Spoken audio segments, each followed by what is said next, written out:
In this lecture, we are going to study the limits of recurring sequences. In this video, I will be firstly covering the main concepts that you need to know to be able to evaluate the limits of a recurring sequence. Now, let's recall first what a recurring sequence is. We studied at the beginning of this chapter that a recurring sequence is one in which each term is defined in terms of the terms before it. Now, what does this mean, right? Let's look at example 15.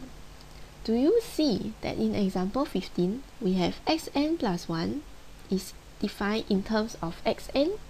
Okay, xn plus 1 equals to 1 plus square root of xn plus 5. So,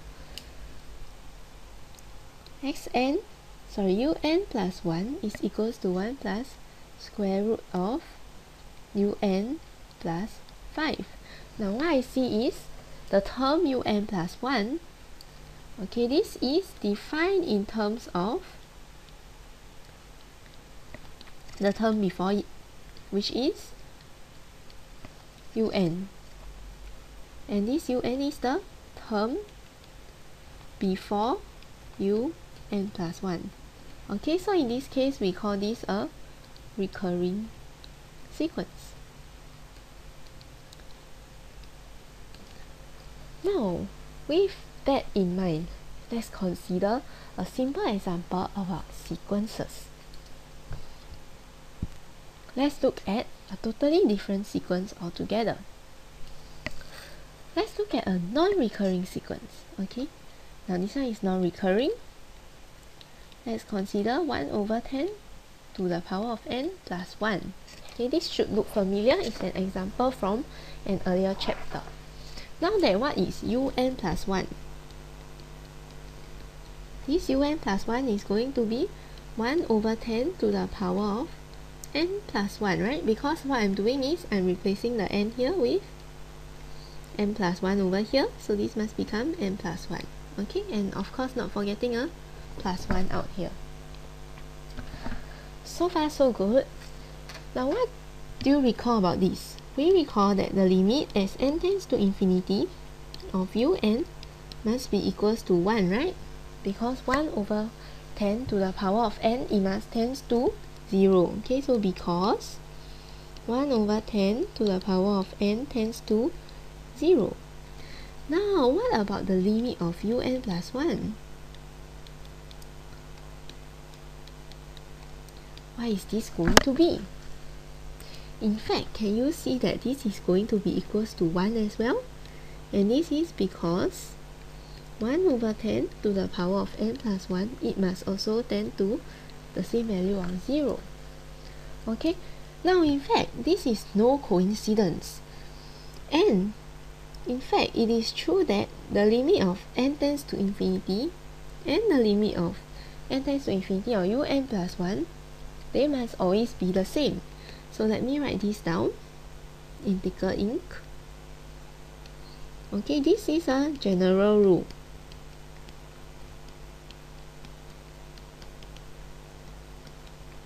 Which is to say that the limit as n tends to infinity of un must be equals to the limit as n tends to infinity of un plus 1. To put it in words, this is the same as saying that the limit of a sequence must be unique.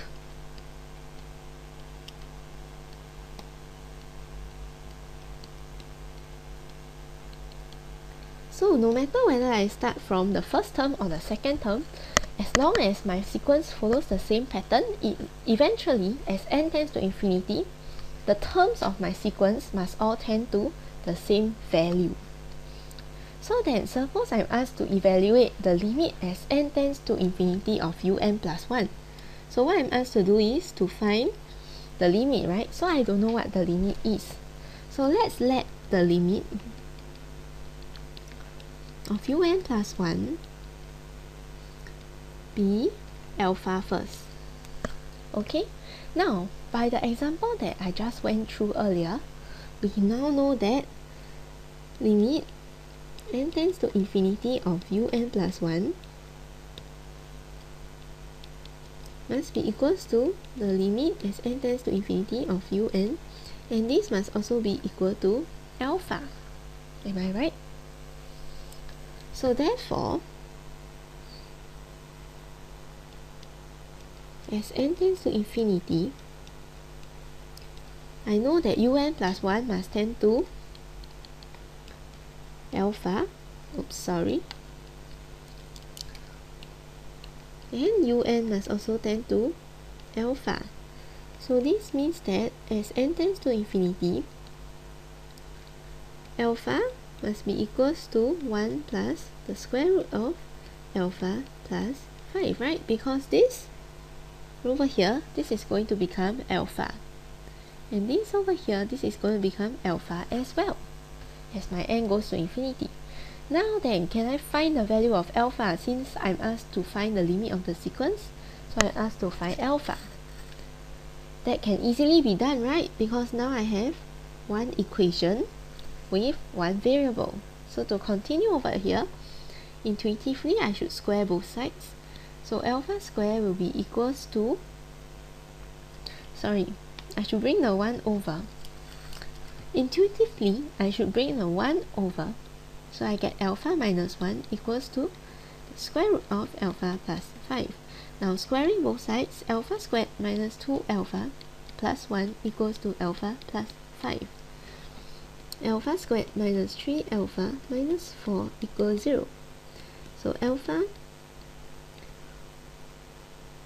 I have 4 1.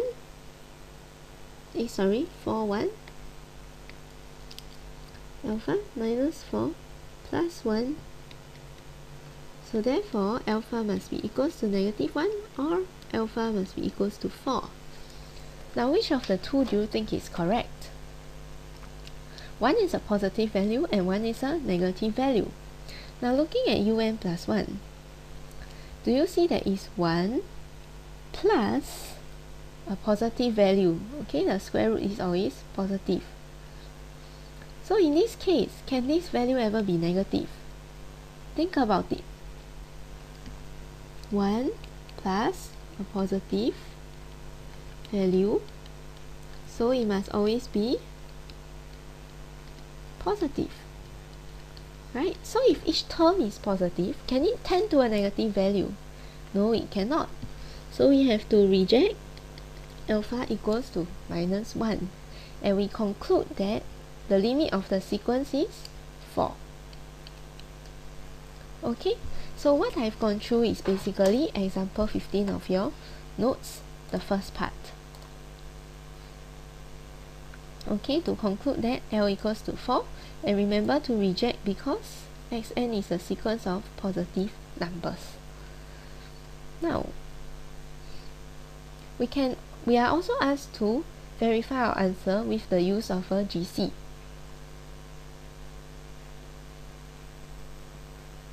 Okay, so I will show you how to do this using my TI Smart View. Okay, in order to observe the behavior of a sequence using a calculator, what you have to do is you have to first change the mode to sequence mode. Okay, so what you have to do is you have to go to mode. Okay, and we see a sequence over here, right? Whereas my cursor is blinking up here, so I have to move down to float, down to radian.